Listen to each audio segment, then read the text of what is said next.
सरला को खुश करने के बाद रोहित की ज़िंदगी बदल गई। उस दिन के बाद रोहित और सरला बहुत बार मिले और खूब मज़े करते रहे। सर मैं बहुत खुश थी। उस जैसा मर्द चाहिए था वैसा मिल गया था। एक दिन अचानक ही सरला ने रोहित से कहा कि मेरी एक पड़ोसन है जो मेरी काफ़ी अच्छी सहेली है। वह शादीशुदा भी है, अपने पति के साथ रहती है। उसका नाम नेहा है। यह आने एक दिन मुझे तुम्हारे साथ देख लिया था तो मैंने भी उसको अपने संबंधों के बारे में बता दिया था। कामती एक प्राइवेट कंपनी में काम करता है और वह नेहा को समय नहीं दे पाता है और वह उदास रहने लगी है। एक दिन उसने मुझे अपने इस रुख के बारे में बताया था।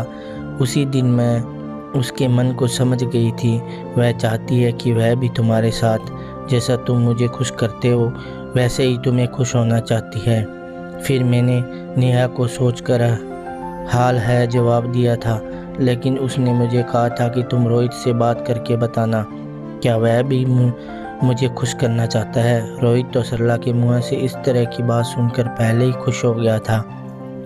उसने सरला से कहा कि जब तुमने पहले ही अपनी सहेली को हाँ बोल दिया है तो भला मैं कैसे मना कर सकता हूँ। आखिर वह तुम्हारी सहेली है। अगर कोई और होता तो एक बार मना भी कर देता। सरला का रोहित मैंने तुम्हारा फ़ोन नंबर नेहा को दे दिया है, देख लेना। जब फ़ोन आए तो चुपके से उसके घर चले जाना।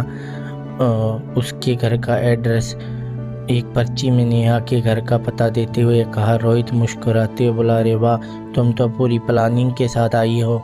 अच्छा यह तो बताओ तुम्हारी सहेली कैसी है, सुंदर और जवान है या नहीं।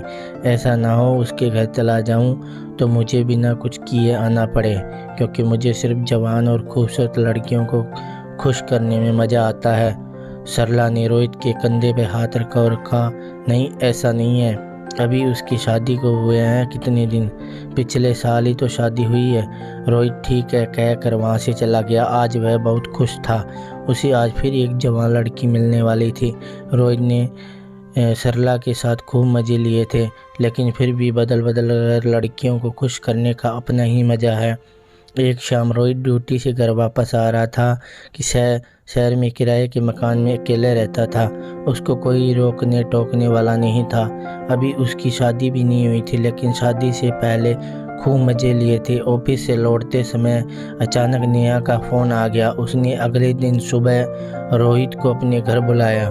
रोहित ठीक 9 बजे नेहा के घर पहुंच गया। वहां जाकर देखा सरला पहले से नेहा के घर पे मौजूद थी। उसने रोहित से कहा, आज तुमसे खुश होना चाहती है, पर उससे पहले तुम मुझे खुश करना पड़ेगा। सरला नहीं रोहित का हाथ पकड़ा, बेडरूम में ले जाकर फिर धक्का दे दिया। उसके ऊपर आकर केंचुए के साथ